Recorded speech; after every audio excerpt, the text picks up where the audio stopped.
Narendra Modi was touching bowing down to Parliament,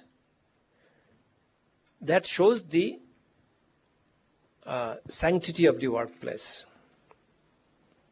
And it is so critical today because that is going through significant metamorphosis. I remember in my previous company when I used to work, my boss used to get very upset that young kids, when we recruited, that time we recruited someone post, when he's 1987 born. By that time I've completed 7 years in the organization. So when the boss walks beside the aisle or when he's in the lift, he said, Bhaskar, because I was Western Zone head, your guys don't know culture. That when the boss travels, they should say hello, or passing near their cubicle, they must stand up. I said, but why? Why they have to do that? But this is corporate protocol. I was wondering why it should happen. I used to touch my parents' feet when I used to go for exam. My son never did it. But why should he do it? As if I'm God. Someone loves control and someone try to get out of the shackles of control. I was discussing with Shiv that, I was in a Microsoft Accelerator mentorship program and I see young kids, how they walk out of job, IITs, IIMs. And I asked them, why didn't you join? They said, no, I want to create something of my own. I want to stay closer to my home. And technology is possible. Why should I have to go to office? In Singapore Strait Times, classified employees, classified ads that you see, no one comes to office. They operate from their home because they're connected to a central server. And they book ads from home. It is important to have serial skill than a solo skill. Because you have to continuously keep your powder dry by you becoming an aggregator of serial skills that are state of the art. So learning is no longer a choice. It's an imperative.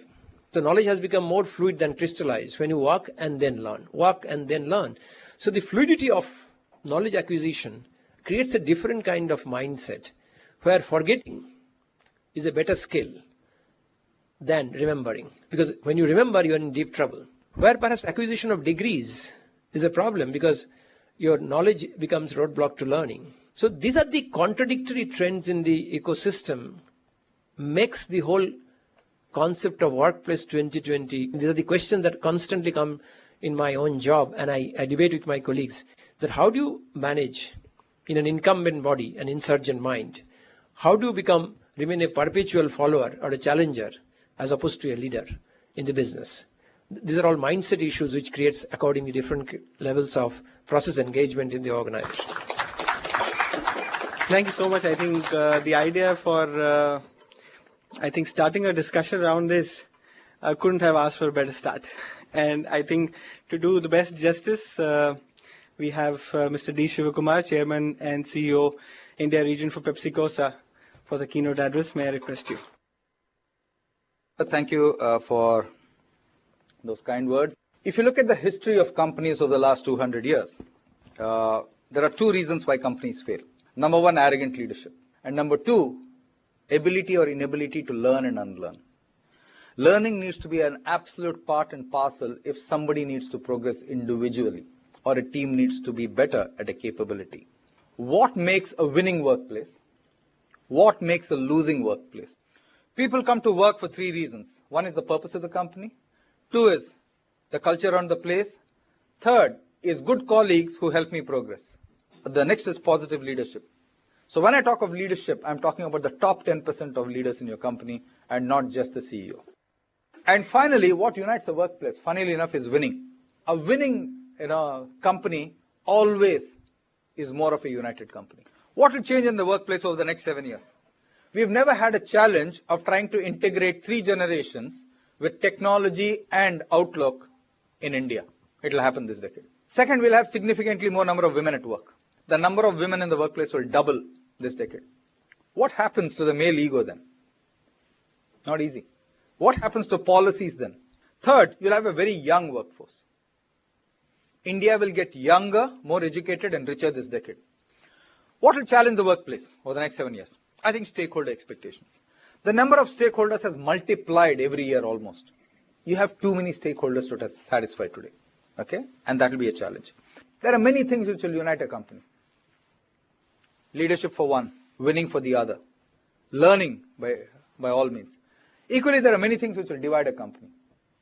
Losing for one, poor culture for one, poor leadership for another. Winning cultures and a united company go hand in hand. Okay, insecure leadership, losing, etc. contributes to a divided company. That's all I had to say. Thank you very much, ladies and gentlemen, for being here. It's been a pleasure to put this together for you. Thank you.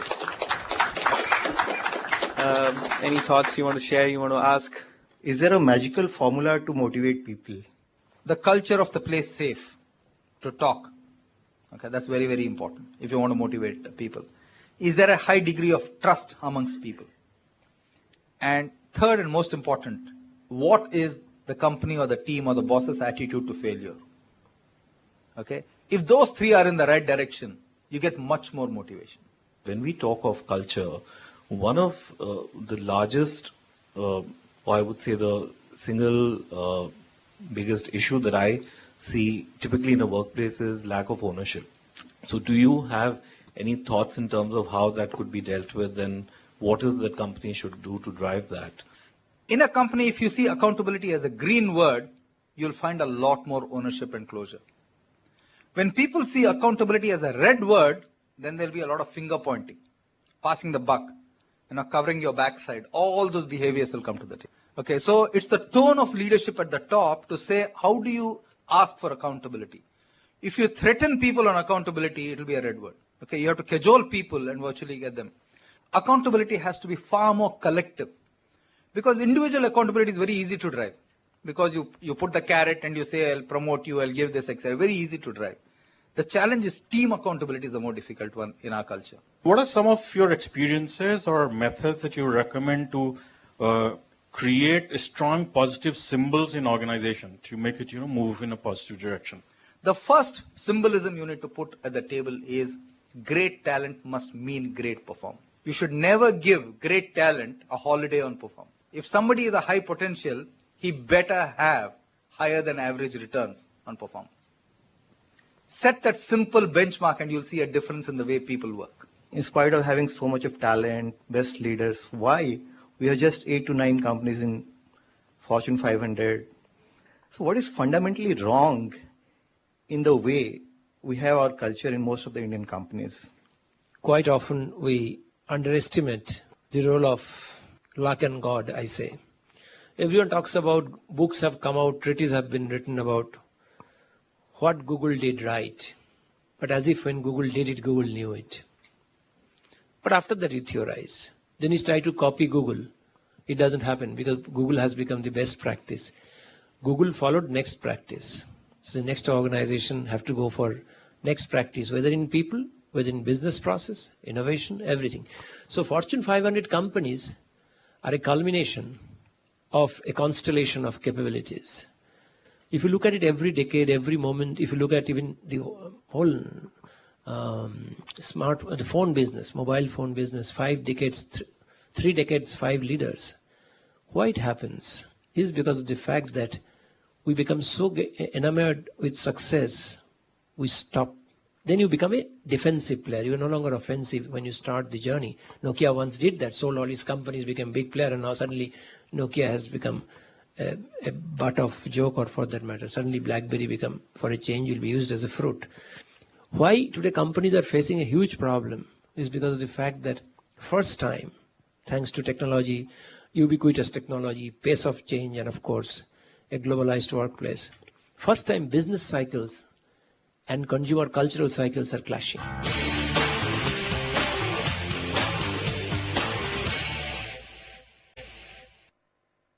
We straight away head into the next session, and I have immense pleasure in introducing the panel to you. May I request Mr. Dilip Chenoy, MD and CEO for NSDC, to please join us on dais. Along with him on the panel, we have Mr. Jagdish Mitra, CEO of Canvas M, the Tech Mahindra company. Jagdish, welcome. We all know TED Talks, and we thought, can we create something similar for Workplace 2020 context? May I request Vivek, can we start with you?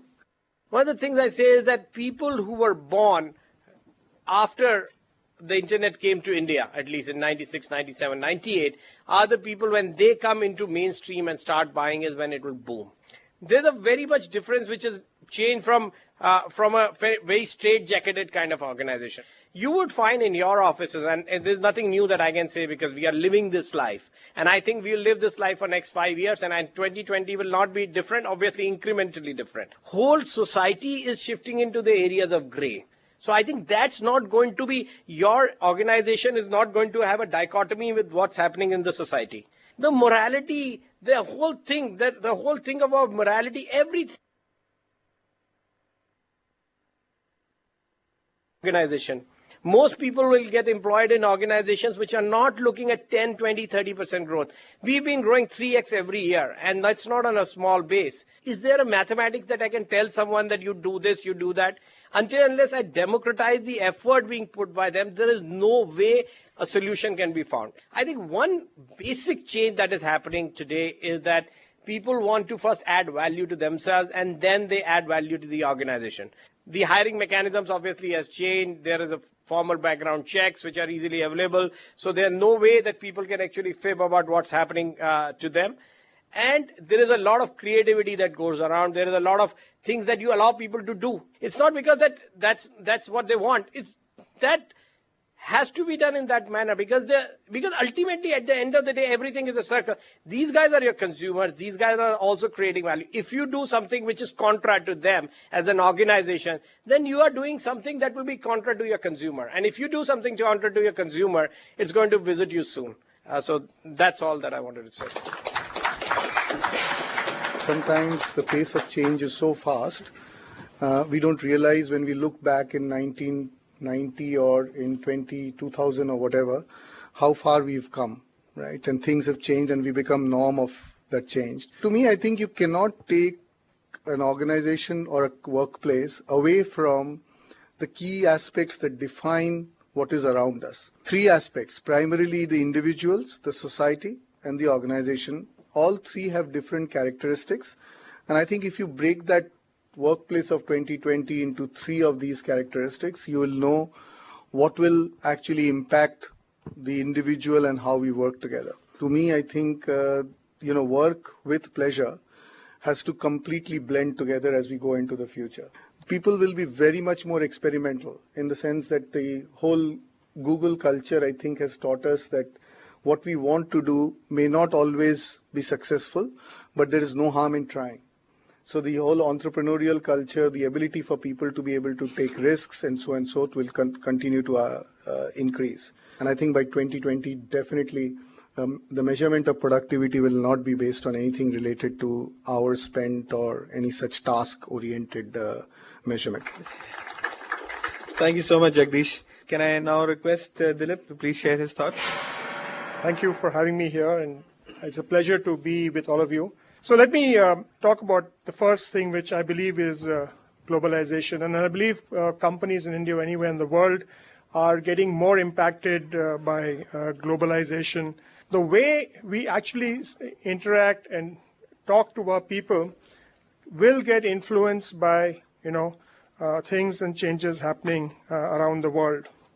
The concept of productivity has also taken a whole change. There was talk of competencies, what you deliver. And India today currently suffers from low productivity, low income, high unemployment, higher underemployment kind of a syndrome, which is actually threatening the very fabric of our existence. So unless we do something for the whole ecosystem, we actually are going to be impacted and threatened in terms of the existence going forward. But I'll come to the technology aspect, which is the third aspect, which is actually changing the way we will see the workforce later. And there are two aspects to it. One is how technology helps you to collaborate, reduce what is all the IT. And how the technology is evolving so quickly and so fastly, you will not be able to distinguish generations. So if you just look at the way software and technology and the telecom industry has moved in the last 3 years, and if Moore's law is going to be proved correct, which it has been in the past, just project that and see how the industry will move tomorrow or day after. And one thing is for certain, that it has such a profound impact on the youth, that they will dominate the workforce by 2020. So that's how I see globalization, the whole demographic dividend and technology impacting us as we go forward. Industry is going to change. From mass production and mass customization, we're actually going to move to customization for the masses. That means your whole supply chain and the people who work in your factory have to have different skills. The other thing in terms of the change that is going to happen is kids don't join or don't take up a job, right? They look to fulfilling an aspiration. If your company is not attractive and if your industry is not attractive, you're actually going to find a challenge in getting people. And going forward, the war for talent is going to be very, very severe. So we actually have to do three things. First, while we, fight local fires and local, battles about today and tomorrow, but we have to think about day after and the day after that today. So while HR managers are looking at the workforce of today, we've got to anticipate and we want to gear people up for the workforce of day after. Higher kind of fulfillment of our aspirations. And that is what will actually make us competitive organizations and will ensure that our organizations actually continue to exist as the Fortune 500 list. Thank you very much for listening to me. Thank you so much, Dilip, for that interesting talk. Now may I invite Sanjay to share his perspective with us, and then we head into the interaction. In the last 10 years, I think internet disrupted the way we spoke, communicated, engaged, interacted. Somewhere we saw a seismic shift from capital investment to intellectual capital. So that means, at least in our discussion, if not in practice, we started telling us that in business, people is the core. What we have been focusing on, I think as organizations, we are focusing on profit. And in the equation, we added people. And in the last, we added planet. Now, when you look at that, that means from my perspective, you will have a various different kind of skills that would be required in the coming 5 years. That means as individuals, we have to unlearn and learn very fast. So organizations which will think about natural resources, which will think about planet, and are going to evolve their business models, they would be in business in the coming 10 to 15 years. Rest all will become extinct. We have been talking about industry and education collaboration. Is it really happening? My answer is no. Is going to happen tomorrow? The answer is yes. Because the businesses will be forced to collaborate with the education industry so that they can get the talent which they need in the coming 10 years. Otherwise, you will become extinct again. It's a journey that I think coming 10 years, though shows a lot of optimism, but will be very challenging, at least from a planet perspective, right? Thank you. Great. Thanks, Sanjay.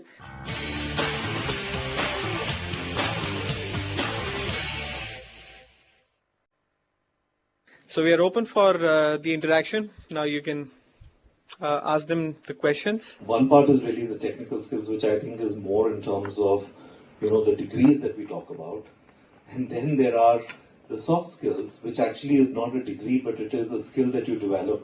So how do we kind of get people who actually have a blend of those two skills to make them more employable right from, say, day one? If is a local call center, Indian call center, you hire a group of Kashmiris to service your clients in J&K. You hire a group of, let's say, Biharis, sorry for using the term, to service the clients in Bihar. No, we think that everything is very, uniform in India.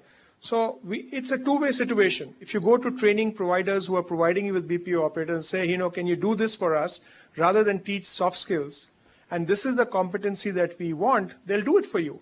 And similarly, if we start recruiting people to serve the customer groups that we want, address this in a different manner. So it's a two-way kind of thing leading to the same end result. Even when go for the hiring as a corporate, we never say that we will be looking out for the skills.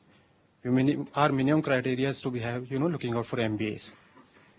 So are we really implementing whatever we are discussing here? We also want an open market situation, right? So we can't have best of both worlds. In an open market situation, people will open institutes and colleges that they will offer people to do their graduations and whatever. And it will be dependent on what kind of training and skills you provide them to be able to get to that role. What we are doing more and more is we have mandates within the corporation to try and push the quality, not the quality barrier, but the qualification barrier downwards. So what was required to have been done by X plus 3 years experience has to be done next year by X plus 1 year's experience. And that's how each of the managers are targeted, or they're measured, and therefore they put training programs into place. Do big companies, when they go large enough, have iron walls between departments? So is that the reason primarily why a lot of high quality talent works for big companies but then comes to companies like yours? People are picking up things that can make them as a rounded entrepreneur, or or work in a very high growth environment. And I think one of the reasons that we are in a problem in not hiring whatever is because we've had pathetic growth. We've had a 4.5% growth. So I think it's more about, if the economy opens up, I'm a great believer in supply side. Supply side will open up. The entrepreneurs will invest in talent because they require it. They have no other option. I want to, take the advantage of being the host and asking you one last question. CEO's focus is more on people or numbers? I think from a service industry perspective, and Vivek would agree with me, that it is people. Getting the right person for the job is the biggest concern today. The challenges for a new company and growing at a fast pace, you can't do it without people. So I don't think there is any running away from that. I think if you ask me what gives me sleepless nights is probably a lot more, if I think back and stay back, is that am I doing enough to ensure that the people are actually being given the opportunity to do what they can do? I feel very humbled standing here in front of all of you that you made this. We had a great challenge thanks to all the support that we got